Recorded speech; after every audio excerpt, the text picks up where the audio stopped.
Like, this was supposed to be like his stream explaining why he's suing you. And the only thing he could bring up was like, yeah, well, the Council of Nicaea, they assembled the Bible together. And it's like, what? That has nothing to do. Like, you're going to go before a judge, sir. At the Council of Nicaea, they put the Bible together, and that's why he owes me. That's why he owes me $1 million. Here we go. Let's play a little bit of this here. To take this footage and put it out. He has a direct connection in some way, shape, or form to defendant number one, which we will find that out in discovery. The money that you thought you were making and the popularity you thought you were making is all going to be spent on attorney's fees. And I don't care if I win or lose. I just want you to spend money. Okay. No, save that if you go to court. Don't say that. Hey, this is a good opportunity to prove what he said before, what he's been saying to a lot of people on different platforms.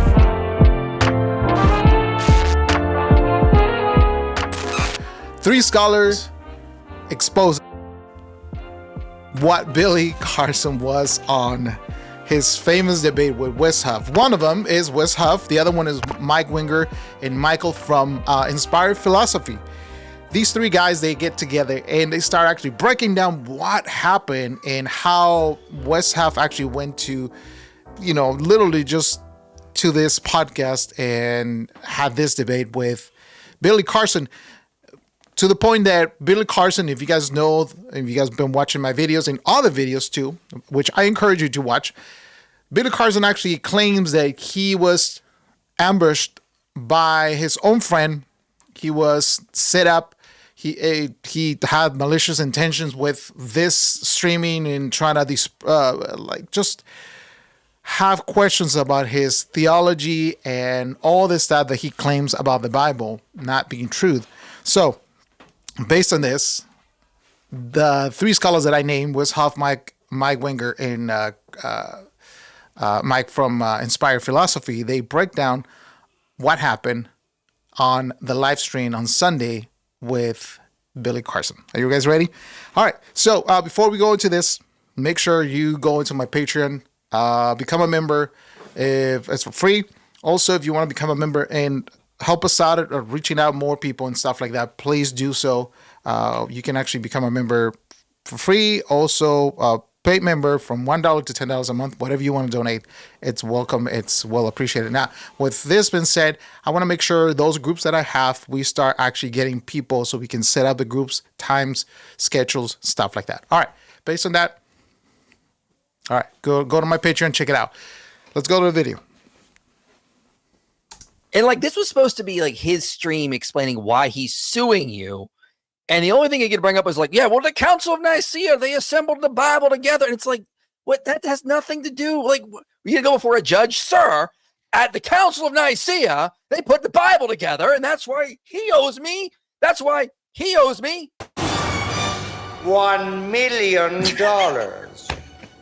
Okay. All right. I have no clue what that whole section was on you when he was trying to do with this. It was insane. So let me play a little bit of this so you guys get what I'm talking about here. Get involved in the situation and to cultivate and to manipulate defendant one. He successfully did that to defendant one. And he was able to acquire this illegal footage. And I do mean illegal. It's not illegal. And then he had a decision to make. Wes, can you address it? He keeps saying the debate he had is illegal to be online. Yeah, he agreed to go into someone else's podcast studio and record a podcast. He was notified who I was beforehand. In fact, he had just as much notice as I did because I was given notice 24 hours beforehand. So he knew as much as I did in terms of going into this. He was given my name. In fact, Mark called me and said, is there a chance that Billy knows who you are? Is there a chance that if I say Wesley Huff, he will recognize that? And I was like, there's no chance in the world. But I know for a fact that he was given my name the day prior. He could have Googled me. He could have looked up. I mean, my website is very public. There's all sorts of things he could have seen about who I am, what I study, the kind of content that I produce. But he did not do that. So this is not illegal footage because the intellectual rights to the footage are not his. Right. He voluntarily walked into someone else's house, into someone else's studio, sat down, did the interview, got up and left partway through it. And then that was that. So it's not illegal. He did not possess anything that was going on in any way. Yeah, and he just can't say after, no, I don't want this up. Well, no, you already agreed. You could have walked out anytime during that you wanted to. Right. Especially And if he was on his if he was deathbed. saying, if he was saying, I don't want it up because I just feel like I really performed badly. I was sick. It was a bad day. But the reason why he doesn't want it up is because he has deceptions and lies that are exposed. And those are lies that hurt people. And there's a moral onus to put it up in this situation, to say, yeah, we have to let people know that this guy's misleading others. And whether he believes these things or is in some sort of complicated denial or is just lying through his teeth, I don't care. The point is that these things are themselves not true and they're hurt. I think that's a problem with what's happening right now. Like, he exposing himself to a lot of contradictions that he's put up on multiple podcasts, multiple platforms, on social media, you name it. He's been all over the place. He's famous. He's trying to say in this video, in the video that you guys are looking at, that people are trying to take advantage of what he is and his goodwill and stuff like that, which is totally false. It's just simply that, hey, this is a good opportunity to prove, listen to me, to prove what he said before, what he's been saying to a lot of people in different platforms, that is true. Or maybe to calibrate what you know about technically what you've been saying all these years, right? So I think that is a great opportunity. And I'm just going to agree at some point that God allowed this to happen so the deception can just stop. That's one of the things that I want to make sure you guys understand. Deception is literally out the door with this guy. And if you believe a lot of boo-boo that he's been saying, and you don't even actually have the courage to go and find out, not Google search, research, like a normal research about the things that you don't know. And this is exactly, I'm challenging you to go and do a research about the Bible. Why do all these people right here, why this Bible scholars believe that God is the king of the universe? Why does people believe that God is the creator of everything? Well, first of all, Romans 1 in Psalms actually says that everything was created by God. And if there's a creation, there's a creator. If there's laws, there's a lawmaker. So why do we have to prove all this stuff when there's evidence, physical evidence? If you want to say, where's the physical evidence? Like, well, turn around and look at it. And if you guys want to put comments about this, please make sure you bring your receipts. All right, let's keep on going with this. And it was a personal courtesy that Mark did not release it. There was no reason other than Mark said, this is my friend. He's asked me to do this. I'm planning on sitting down with him. He's gone off. I think he flew the next day or the day after to do an interview with Terrence Howard. I'm sure that went really well too. So Mark couldn't get a hold of him and was like, I want to sit down with him. He told me I couldn't release this. I just want to talk to him. Once again, Mark is a great guy. He's very honest. He's going to do his due diligence in that situation. But the original excuse for not wanting it out was not, it changed over time. And the original excuse had to do with a fee that Billy Carson said that he actually normally charges for this kind of thing, and he didn't realize that he should have actually been upfront about this particular fee. Now, I volunteered that my fee was also similar, and so instead of just exchanging the same amount of money, why don't we just call it even, and we can... And the moment it ended, the moment Mark said, hey, Wes, Billy doesn't want this up, I said, let's forget this debate. I will figure out a way to get to Florida, and we can do it in person. Let's run this back. That was on the table. In fact, that was on the table the entire time when I couldn't get to Florida because I only had 24-hour notice. The plan was to do this interaction and then do a follow-up. But, of course, that was off the table. Yeah, it really seems like he just made this far worse than it needed to be. The best thing he could have done for himself is walked out of that studio, let it go up, and never talked about it. Last night, he exposed so many of his fans, thousands of them, to the fact that this exchange happened. And I know a large percent of them are probably thinking, well, now I want to see what happened. I want to see how bad it was. And a lot of them are going to watch and go, this is nothing like what Billy said. They're not ganging up on him. This is not a setup. Mark was even at the end of the debate defending Billy and going on his side and kind of like trying to like prevent you from talking so you give Billy more time. And one of the craziest things he accused you of is towards the end of the debate, your camera was cutting out because of internet connections. And so Billy in this stream said you were doing that on purpose to try to hide from him. What? Yeah. I was in my office studio praying that the stream would come back online. That's what I was doing. So yeah, can we walk through some of the claims he made in his recent video? So that was one of them. Yeah, so the claim is that, Wes, you were shutting your camera off as a way of like stopping him from making a good point, right? So you just uploaded the full debate video onto your channel. It's been up for like a few hours. Yeah. Right. So people can see the whole, as long as it stays up, and we'll see if some way he gets it down. But you can see it there. It's already doing really well because of Billy Carson. Otherwise, it would have not done that well. Like, it's the interest that he created because of his behavior. But you guys, we've all three of us have done debates. Okay, I haven't done as many as probably some of you guys have, right? But I've done a few. Turning off your own camera while your debate opponent is speaking, does this help you in a debate? No. Is this a tactic that I've not learned? Like, so if I'm debating Matt Dillahunty and I'm like, well, watch this, and I shut my camera off. It's like, well, let me respond to you with a smoke bomb. And you're like, ow, you know? You Batman out of there. This is not a good debate tactic. You want your face to be there. You want people to be able to see you responding, listening. You want to hear what he's saying. And you also want to show with your face a sense of like comprehension and that you're unfazed by the things that the person's saying. And just to be polite and to pay attention. Yeah. One of the other claims though was that he hardly got to talk and you did all the talking. I think it's really important, if people actually think that that's took place, please go on my channel and watch the debate, because most of what I did was ask Billy to talk. I wanted Billy to talk. Right. When he said that Genesis. And I just gotta tell you this. I'm sorry to interrupt, but I have to tell you this. Wes is a very nice person. There's a lot of people who's actually said, if I was actually Wes, I would just literally destroy this guy, annihilate it, and just don't let him actually get back up. Because, first of all, he's making it seem like it's super, super cringy that he's making it seem that it's everybody's fault except him. He doesn't own, and it actually speaks of character. If we're gonna put this on a perspective of, if you follow this man has no real character. He's just a false man making false claims about the Bible, who has no knowledge at all. I think just to the point that, a 7-year-old has more knowledge about what he actually knows about the Bible.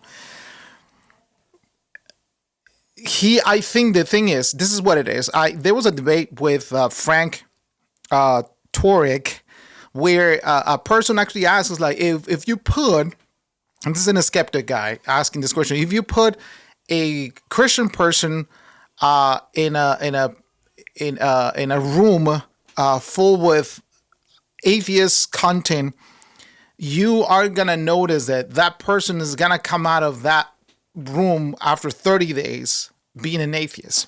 And then Frank actually responded to this. It's like, of course, what you surround yourself, I'm not saying that you don't have to read it, but you have to be mature enough to understand what you believe is true. But if you don't believe and you're shaking about your beliefs, and then you just want to have an argument to prove something that you and your heart know that is true, at the end of the day, you don't want to believe, and actually we can go watch Matthew 8 about that.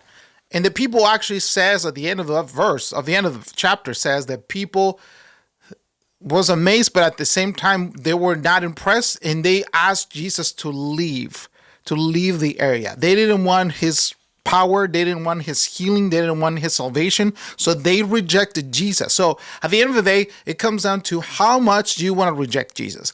Is this enough? Is what Billy telling you and preaching, because that's a counterfeit gospel. At the end of the day, it's a different good news. It's not the good news of Jesus Christ. It's the good news of a counterfeit. It's telling you all this stuff. Yes, he says in his streaming, he was saying, just to prove you, that he was going to bring reverence, and he was going to bring some pastors so he can actually debate the people he wants to debate to. So I can choose my own debaters. But if I'm actually going to confront what I'm saying with someone who knows also, like Wes Huff, he's a historian scholar. He knows about the Bible. He knows a lot more than an average Christian knows. So that's what I'm saying. You have to put in perspective all this stuff. You have to prove what you actually saying. Bring the receipts and say, well, if that's true, how you come with to the conclusion about what you believe, right?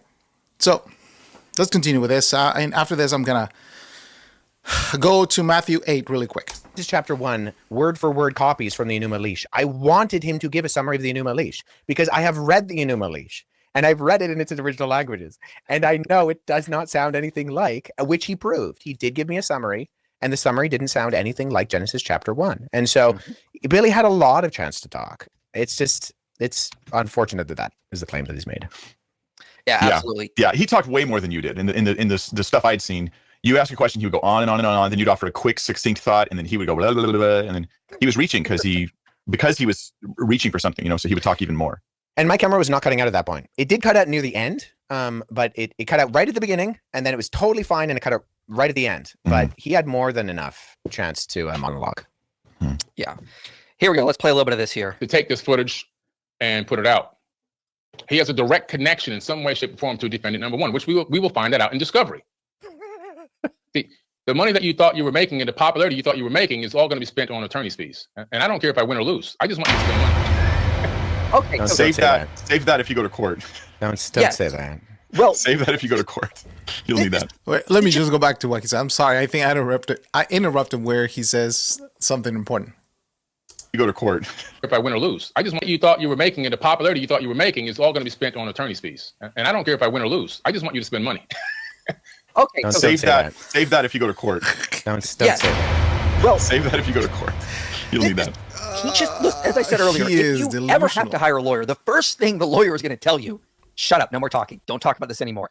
Not until court is over. The last thing you do is do a 3-hour rant on your channel where you admit your goal is slap lawsuits. Now, those are actual things. A slap lawsuit sets you up for a countersuit because you're admitting you're not suing with reasonable cause. You're suing just to make your opponents spend money.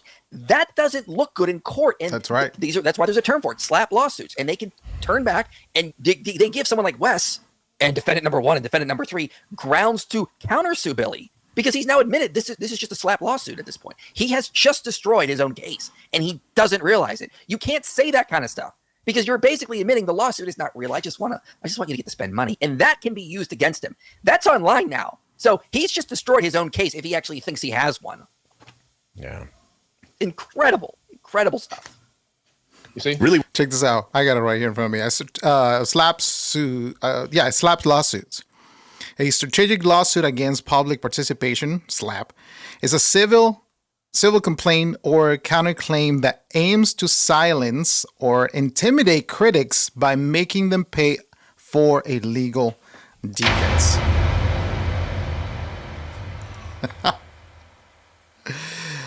Let me see. The goal of a SLAP lawsuit is to make the defendant abandon their criticism or opposition. There's no basis on if it's true or not. It's just simply, I want him. Like he literally shooting himself in the foot. That's all. It's what's happening.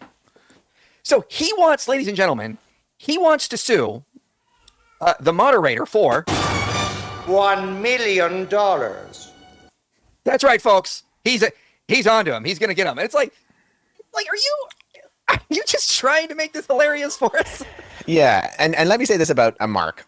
Mark is the most kind-hearted individual you can think of. The guy's organization helps get jobs for people with mental disabilities. That's what his business does. Wow. And he wants to sue him. Billy wants to sue this guy. He's a good guy. And if I'm being totally honest, my heart breaks for Mark because Mark and Billy were friends. I think Mark was a little bit naive about who Billy was. I think Mark is he's a Christian. I think he has a lot to learn and he has a lot to grow in. But from my interactions, I think there is a semblance of a genuine faith there.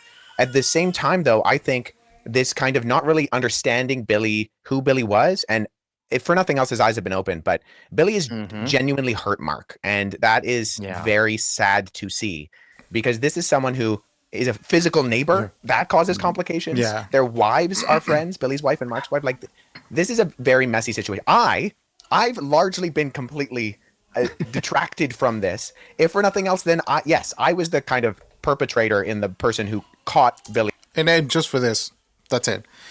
You guys can see exactly how Wes is handling this stuff because at the end of the day, this is a very tough situation where two friends, best friends, neighbors, used to have a relationship all of a sudden just because one of them thought the other one was getting set up, or he was setting up by his best friend.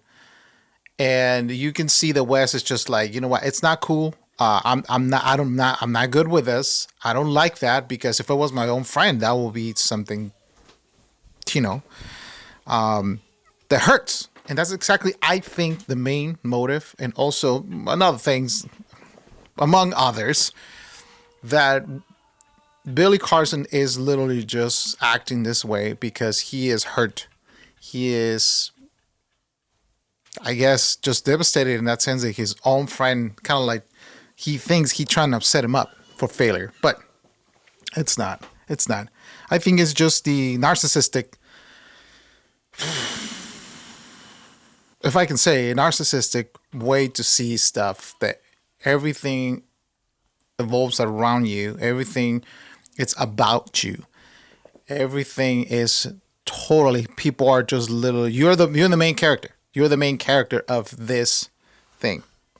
I don't know if I actually can go to the Bible right now, because there's nothing I can say. Just simply to show you that it's a sad situation. It's a sad situation. That's all I can say. That's all I can say, and I'm not gonna make more claims. It's just simply that, it's sad, but at the same time, like, he's literally digging his own grave. In that sense, he's just making more claims, talking more and more. All right, we'll see you next time. Like this video, subscribe, hit the notification button. If you like this video and if you want to just distribute it and just share it with someone else, please go ahead, do so. And I'm going to continue doing more content, getting more content for you guys. Please support the channel. Please support the Patreon. We'll see you next time. Be safe in this season. It's amazing. I love Christmas. As you guys can see my little decoration in the back, but we'll see you next time.